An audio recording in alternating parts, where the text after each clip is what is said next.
My fascination with Richard III came from, I read a biography by Paul Murray Kendall on Richard, and it was just an amazing book because it was a 180 from everything that we know about Richard from Shakespeare and the Tudor writers.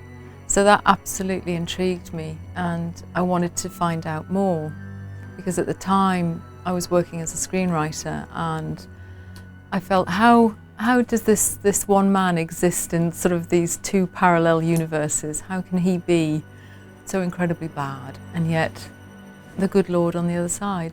When I was at university, I was taught by one of the leading experts on Richard III, Professor Charles Ross, and that's when my interest really deepened.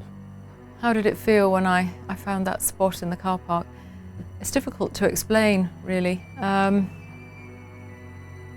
It was quite a powerful experience, and I think the only way I can say is that I absolutely knew I was walking on his grave. It made me then want to start new research because I'd been looking at Richard's life, and now I wanted to focus on Richard's death. The discovery of Richard III's remains makes the story much more tangible. We can see him, we can face the real man again, and in two respects his story becomes much more alive. The scoliosis that he had to deal with, and also the courage he showed on the battlefield and the terrible wounds that he suffered trying to kill his opponent.